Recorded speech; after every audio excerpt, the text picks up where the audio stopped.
Käes on suur ja tähtis päev. Meistrivõistlused Eesti ujumises 2010 alaga on tegeletud küll juba aastaid, aga eks ta otsib veel oma õiget nime.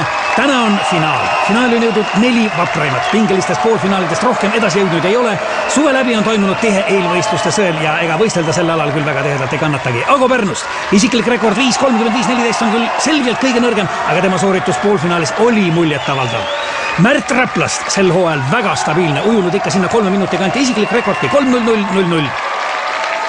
Ja siis Ott Tartust, tulevikulootus, noorim osaleja, aga teinud juunioride seast kõva tõusu just sellel hooajal. Isiklik rekord on alla 5 minuti, aga tema sooritused on iga võistlusega paranenud.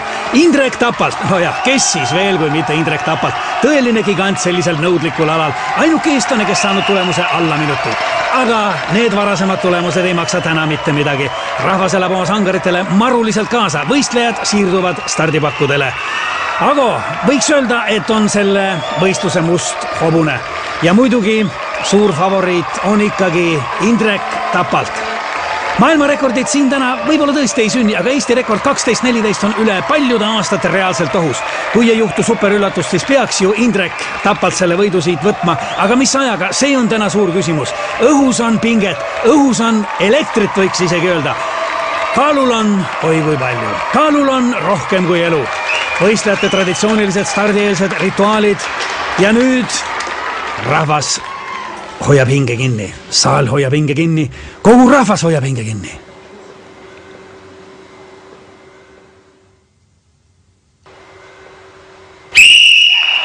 Stardisignaal on antud. Alanud on võistluse esimene etapp, mis kuulub selle ala juurde, Eesti ujumise juurde. Ära tuleb juua pool liitrit viina. Stiilipunkte siin koguda ei ole vaja. Tähtis on tempo ja ennekõike muidugi mahud ja veel kord mahud. Ott, muide, kui huvitav fakt, väljaspool seda kuninglikku ala Eesti ujumist on tegu täis karsklasega. Ütlesin küll, et stiilipunktid siin ei loe, aga soliidsust säilitades ka sellel raskel hetkel näete Märti.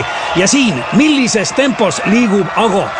Happukurk, ainus lubatud abivahend. Kohtunikud on sellega hoolega üle vaadanud, et sinna ei oleks pistetud midagi, mis võiks võistlejaid aidata. Ja siin on näha, et võistlejad on üha rohkem teiseks etapiks, distantsiks valmis.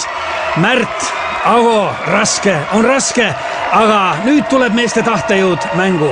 Otil veel raskem, aga ka tema on distantsiks valmis.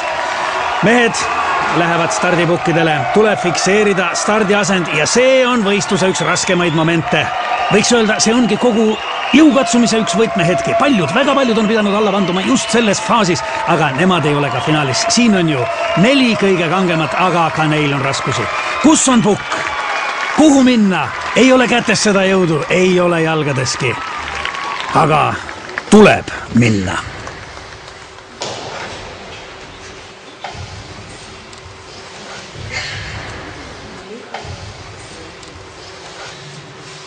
Kas nüüd on kõik kohtunikule meelepärane?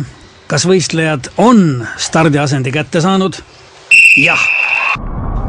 Kõlas vahestardisignaal. Väike hetk peataolekut, aga juba favoriit kogub ennast ja asub teele võidu suunas. Ago samal ajal stardipukilt lahkumata on mees põrandal ja see jäi tema viimaseks stardiks.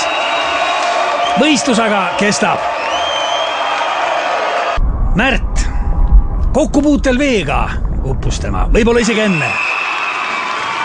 Indrek, suurmeister on startinud väga võimsalt, tõsi küll, suund ei ole päris see, mis ta olema peaks, aga see ei kahanda tema soorituse väärtust, soorituses ära. Taamal on näha, et üllatuslikult on rajal veel Ott Tartust, kes ujub koera, aga kuidas? Samal ajal publik elab kaasa ja mida me näeme?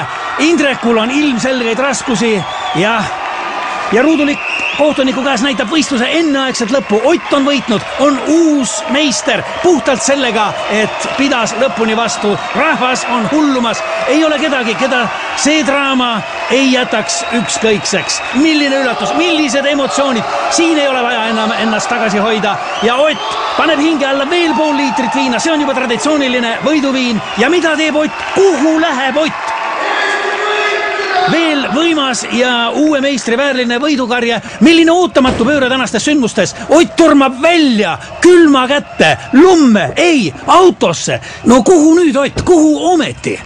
Aga mida teeb Ott? Ott näitab, et suudab veel kiirendadagi liikudes ainult temale, ainult Otile Tartust. Mõistetaval trajektoori läks igaühel ole oma tee, aga niisiis nüüd. Jah, see on lõpp. Vapustav võistlus. Ott saab meistritiitli ja postuumselt ka Eesti ujumise kuulsuste halli. Teised mehed tulemust kirja ei saanud.